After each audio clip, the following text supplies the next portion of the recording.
Students, हम sequence and series का first chapter topology of real number के बारे में पढ़ने जा रहे हैं। तो सीक्वेंस एंड सीरीज जब हम पढ़ना शुरू करते हैं, बीएससी में भी आती है पूरी बुक, तो उसके लिए जो जो चैप्टर उसमें होते हैं बुक में और इम्पोर्टेंट चैप्टर वो हम कवर अप करेंगे। तो पहले है सेट्स। उस चैप्टर में आगे बढ़ने से पहले हमें सीक्वेंस एंड सीरीज पढ़ने से पहले हमें सेट्स की नॉलेज होना बहुत ज़रूरी है, और भी 2-4 कुछ डेफिनेशन होती है जिनकी नॉलेज होना हमें ज़रूरी है। तो सेट्स की डेफिनेशन क्या होती है? सेट्स की डेफिनेशन होती है a set is a well defined collection of distinct object. ये इसकी डेफिनेशन है, मैं दोबारा रिपीट कर रही हूँ। A set is a well defined collection of distinct object. Well defined collection मतलब पूरी एक कलेक्शन वेल डिफाइंड मैनर में, और डिस्टिंक्ट ऑब्जेक्ट सारा कुछ डिफरेंट होना चाहिए, आप रिपीट नहीं कर सकते उसमें। तो ये सेट की डेफिनेशन है। अब इसका एक एग्जांपल ले सकते हैं हम।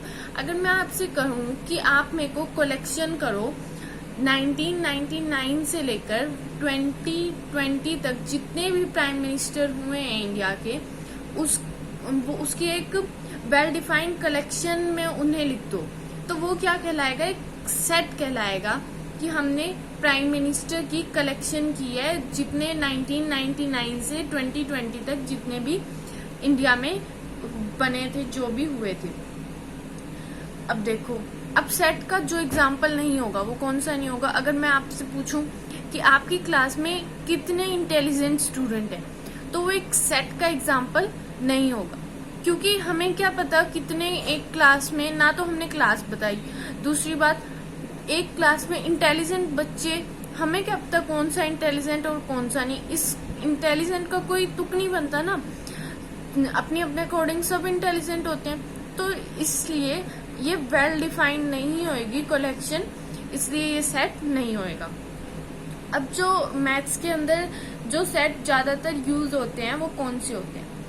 देखो, नेचुरल नंबर के सेट, इंटीजर्स के सेट, रैशनल नंबर के सेट, इरेशनल नंबर के सेट, रियल नंबर के सेट। अब सबसे पहले सेट का पहले हम एक एग्जांपल ले लेते हैं नेचुरल नंबर का।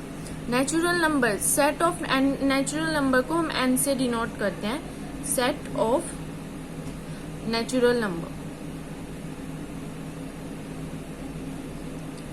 तो हम एक सेट बना ही लेते हैं, 1 2 3 4 5।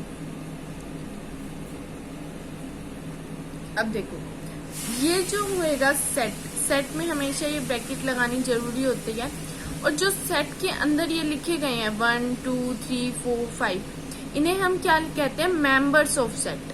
क्या कहते हैं? Members of set. Natural number कहाँ से शुरू होते हैं? 1 से शुरू होते हैं, और डॉट डॉट का मतलब है इन्फिनिटी तक जा रहे हैं। तो हम इन्हें 1 2 3 इन्हें क्या कहेंगे? मेंबर्स ऑफ सेट भी कह सकते हैं हम, और एलिमेंट ऑफ सेट्स भी कह सकते हैं। ठीक है। अब n जो होता है उससे हम सेट ऑफ नेचुरल नंबर को डिनोट करने के लिए यूज करते हैं n का। अब है z किसके लिए यूज होता है? सेट ऑफ इंटीजर्स के लिए। इंटीजर्स तो पता ही होगा आप सबको क्या होते हैं। इंटीजर्स मतलब -4 -3,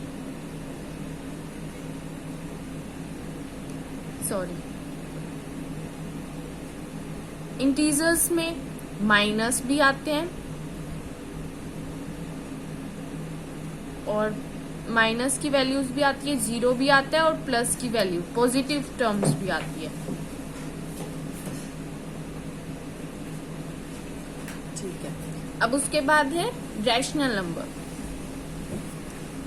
क्यों किस लिए यूज करते हैं?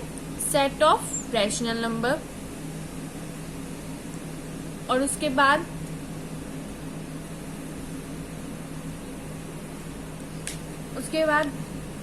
आई किस लिए यूज करते हैं?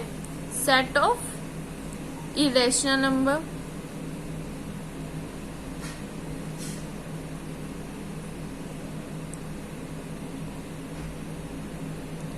आर किस लिए यूज करते हैं? Set of real number.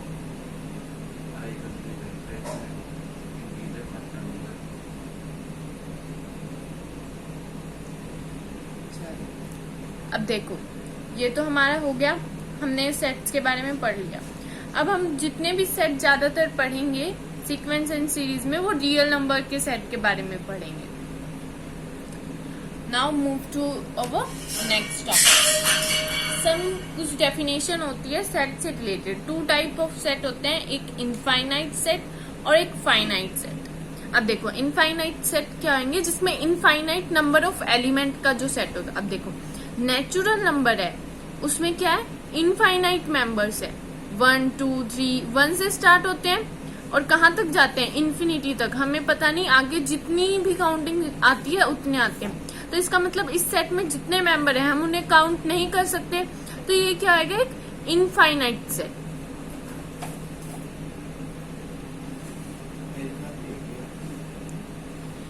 अब देखो, अब फाइनाइट सेट कौन सा आएगा? अब हमने अपनी मर्जी से कोई सेट बना दिया, जैसे एग्जाम्पल सेट में है 1 2 3 4, तो बस ये 1 2 3 4 लिख के हमने क्लोज कर दिया। तो इसमें कितने मेंबर है? 1 2 3 4, 4 मेंबर है। तो इसमें हम काउंट कर सकते हैं कितने मेंबर्स हैं और कितने एलिमेंट है सेट में। तो ये क्या हो गया? फाइनाइट सेट हो गया। अब उसके बाद हम इंटरवल की बात करेंगे। ये बेसिक्स है जो जिसके बिना आप सीक्वेंस सीरीज नहीं कर सकते, वो बेसिक्स बता रही हूं मैं आपको। इंटरवल कितने टाइप के होते हैं? एक क्लोज इंटरवल और एक open interval. Closed interval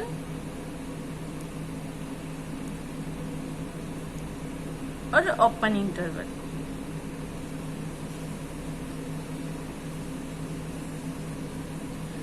close interval कौन से होते हैं? हम डिनोट कैसे करते हैं क्लोज इंटरवल को? इसका डिनोट करना देखो, आपने अगर छोटी क्लासेस में भी पढ़ा होगा, A, B इन ब्रैकेट से डिनोट करते हैं। और जो ओपन इंटरवल होंगे उन्हें हम ऐसे वाली ब्रैकेट से डिनोट करेंगे। अब देखो, क्लोज इंटरवल का मतलब क्या होता है? इन ब्रैकेट से हम क्या बताना चाह रहे हैं? इन ब्रैकेट से हम बताना चाह रहे हैं A और B के बीच के मेंबर्स तो आएंगे ही। A और B के जितने भी बिटवीन में, जितने भी बीच में मेंबर्स होंगे वो तो इस इंटरवल में आएंगे ही, इस सेट में आएंगे ही। लेकिन A भी उसमें होगा इंक्लूड और B भी होगा इंक्लूड। एग्जाम्पल के उस पर ले लेते हैं हम। मैंने लिखा 2 और 5 और यहाँ पे एक क्लोज्ड इंटरवल की हमने साइन लगा दिया। इसका मतलब क्या है? ये जो इंटरवल है इसके अंदर हम क्या क्या काउंट करेंगे? 2 भी काउंट करेंगे, 5 भी काउंट करेंगे, और इन दोनों के बीच में जो आता है 4 वो भी काउंट करेंगे, ठीक है। और 4.5 इन दोनों के बीच में आता है वो भी काउंट करेंगे। इस इंटरवल के बीच में ऐसे बनेगा ये इंटरवल, जैसे 2 भी काउंट करेंगे, 3 भी काउंट करेंगे, 3.5 भी काउंट करेंगे। जितने भी मेंबर आते होंगे इनके बीच में इनफाइनाइट नंबर्स हैं। तो जो इंटरवल है क्लोज्ड इंटरवल 2 और 5 के बीच में अगर लगाओ तो इसका मतलब है 2 भी इंक्लूड होएगा उसमें, 5 भी इंक्लूड होएगा, और इन दोनों के बीच में जितने भी नंबर आएंगे इनफाइनाइट नंबर आएंगे। हमेशा याद रखना 2 नंबरों के बीच में इनफाइनाइट नंबर्स होते हैं। तो जितने भी इन दोनों के बीच में नंबर होंगे वो भी इस इंटरवल में काउंट होंगे। क्लोज्ड इंटरवल बोलते हैं इसे। क्लोज्ड का मतलब ही यही है कि बंद हो गए, मतलब 2 और 5 भी बंद हो गए इस इंटरवल में। अगर 2 और 5 ऐसे लिखे होते, 2 और 5 ऐसे लिखे होते तो क्या होता? ओपन इंटरवल हो जाता। और ओपन इंटरवल में 2 और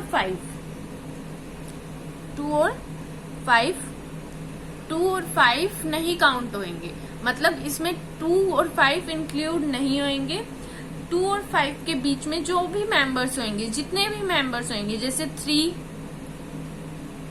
4 वो इन दोनों वो काउंट होंगे इस इंटरवल में। लेकिन अगर मैं पूछूं कि इस इंटरवल में आपको 2 इंक्लूड है या नहीं, और ओपन यहाँ पे ओपन इंटरवल दिया हुआ है, यहाँ पे ये वाली ब्रैकेट्स है, तो हम क्या कहेंगे कि नहीं है इंक्लूड। ठीक है, 2 नहीं होगा। सेट, ये एक सेट होता है, क्लोज इंटरवल भी एक सेट है, ओपन इंटरवल भी सेट है।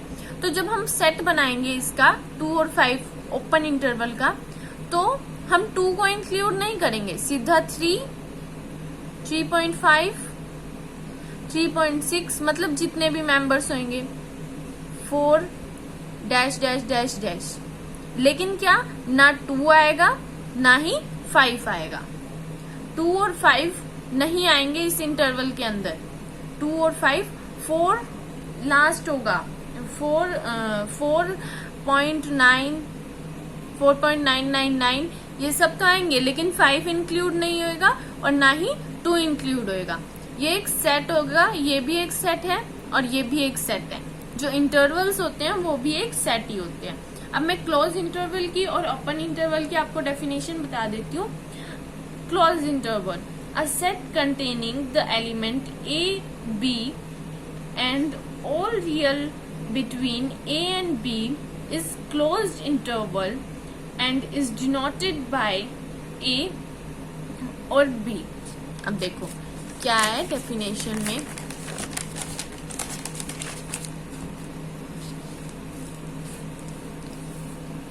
देखो इसने कैसे बोला है। देखो मान लो ये हमारी नंबर लाइन है और हमारा क्या था, क्लोज इंटरवल 2 to 5 मान के चलते हैं। तो इसका मतलब ये, और यहाँ पे ये 2 मान लिया, ये 5 मान लिया। क्लोज इंटरवल है तो इस नंबर लाइन पे ये सारे मेंबर हमारे इस सेट के अंदर, क्लोज इंटरवल के सेट के अंदर आएंगे। यहाँ पे 2 भी इंक्लूड होएगा और 5 भी इंक्लूड होएगा। और अगर ओपन इंटरवल है,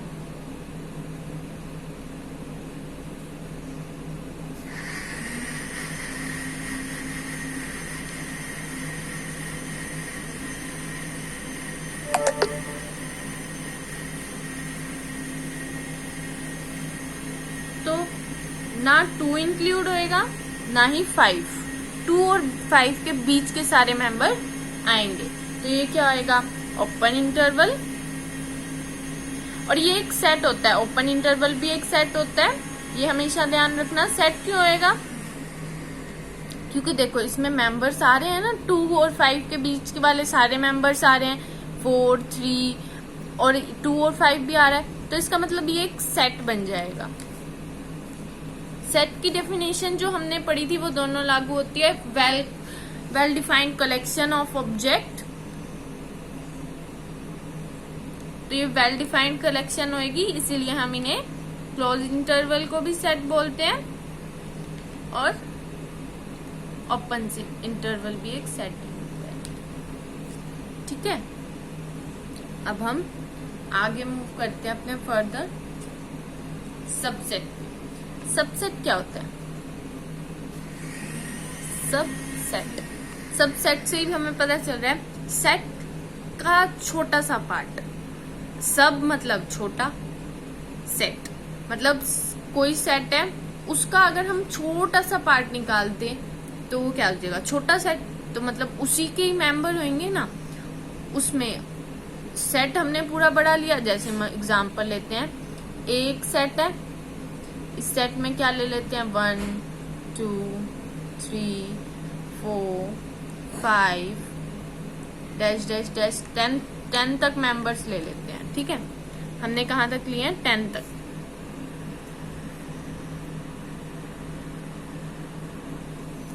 तक मेंबर ले लिए। अब 10 ये एक बड़ा सेट है, अब इसमें से हम छोटा सेट निकालते हैं। छोटा सेट कैसे निकलेगा, मतलब उसी में से ही कुछ मेंबर ले लिए। हम कैसे बना सकते हैं छोटा सेट, इसके 4 मेंबर उठा लो, 1 2 3 4, 1 2 3 4। तो हम क्या बोल सकते हैं, बी जो है छोटा सेट है, मतलब सबसेट है, ये याद करने के लिए बता रही हूँ। किसका छोटा सेट है? ए का। तो B is a subset of A, तो हम B is a subset of A ऐसे लिख सकते हैं। और हम डिनोट कैसे करते हैं? बी सिंबल बता रही हूं मैं आपको, सबसेट है ये subset, B is a subset of A, मतलब बी किसके अंदर है? ए के अंदर। और ये सबसेट का सिंबल होता है कि बी किसका सबसेट है? ए का। चलो अब अगला बाउंडेड अबव सेट पढ़ेंगे हम।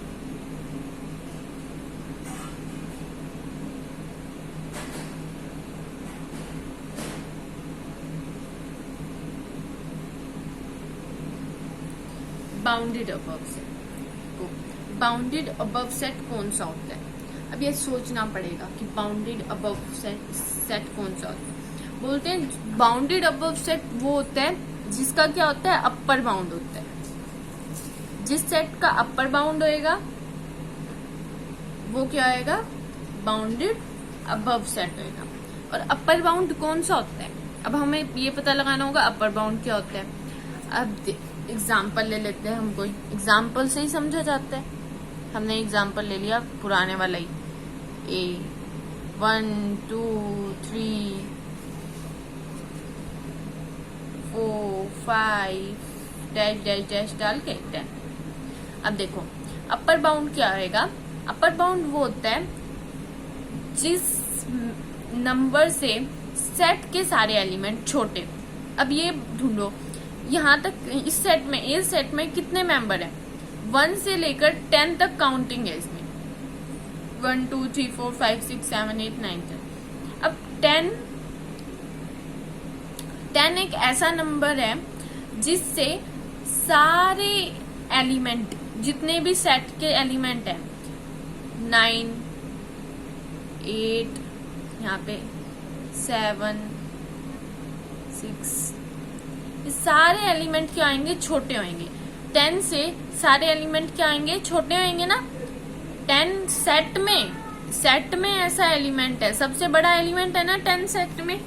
10 क्या है? सेट में सबसे एलिमेंट है, बड़ा है, तो वो क्या आएगा? अपर बाउंड बन जाएगा। जो एलिमेंट सेट में सबसे बड़ा होएगा वो क्या बन जाएगा? उसका, उस सेट का अपर बाउंड बन जाएगा। ये क्या है? अपर बाउंड है एक। 10 क्या बन जाएगा? अपर बाउंड होगा 10। अब देखो 10 हमने क्या बना दिया? Upper bound. अगर अब दूसरा एग्जांपल लेती हूँ, बी सेट है कोई, अब उसमें क्या है? 2 और 3। अब देखो ये क्या है? ओपन इंटरवल 2 3, 2 3 ओपन इंटरवल है।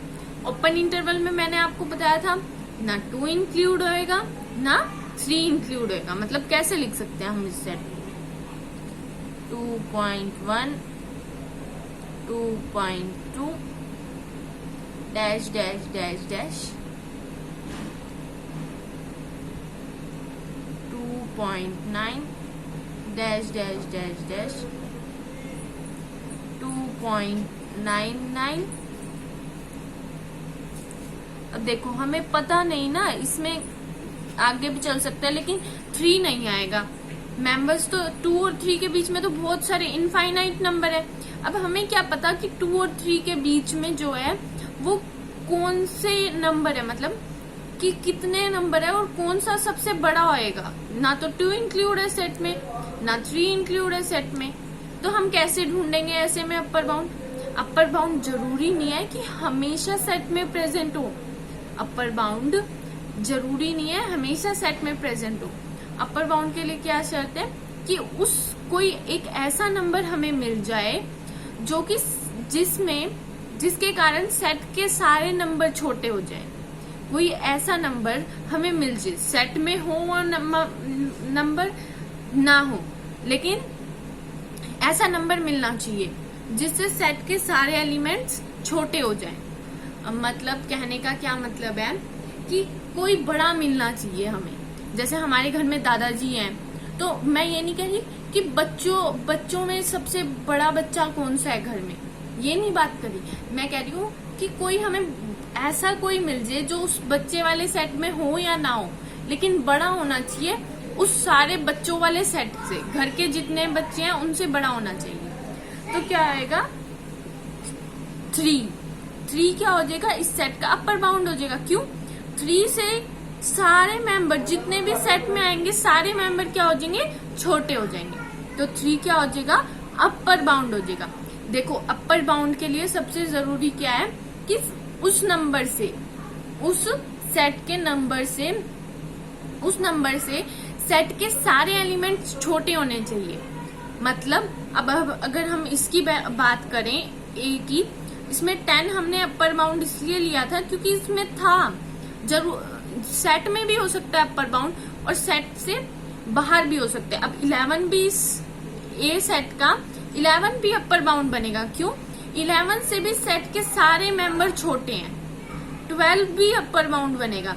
क्यों? 12 से भी सेट के सारे एलिमेंट जितने भी नंबर है 12 से छोटे हैं, तो ये सारे भी इसके अपर बाउंड ही होंगे। और 10 भी अपर बाउंड होएगा क्योंकि 10 एक ऐसा नंबर है सेट के अंदर जिससे सेट के अंदर के सारे एलिमेंट्स छोटे हैं। तो अपर बाउंड जरूरी नहीं है, सेट के अंदर हो भी सकता है, नहीं भी हो, लेकिन अगर नहीं है तो हम बाहर से भी ले सकते हैं। अब 3 से छोटा हमें ऐसा कोई नंबर मिल नहीं रहा क्योंकि इनफाइनाइट तक काउंटिंग है इस सेट के अंदर कि भाई हम अपर बाउंड बता सके, तो हमने अपर बाउंड क्या बना दिया, 3 बना दिया। अब हमने अपर बाउंड तो पढ़ लिया। अपर बाउंड तो बाउंडेड अबव सेट कौन सा होता है, जिस सेट में अपर बाउंड मिल जाए हमें, जिस सेट का अपर बाउंड हो। जैसे इसका भी अपर बाउंड है 10, 11, 12, ए सेट के सारे अपर बाउंड बनेंगे। ठीक है, ऐसे ही बी का भी अपर बाउंड है। क्या होएगा बी का अपर बाउंड, 3 अपर बाउंड होएगा, 4 भी अपर बाउंड होएगा, 5 भी अपर बाउंड होएगा। मतलब उस सेट के सारे एलिमेंट छोटे होने चाहिए उस नंबर से, तो अपर बाउंड है। तो मतलब जिस सेट का अपर बाउंड होता है उस सेट को हम क्या बोल देते हैं, बाउंडेड अबव सेट। मतलब ये दोनों सेट कौन से हो जाएंगे, बाउंडेड अबव सेट हो जाएंगे। अब अगले नेक्स्ट टॉपिक में हम पढ़ेंगे bounded below set, bounded unbounded above set. ये सारे टॉपिक डिस्कस करूंगी मैं आपसे। Thank you, bye bye.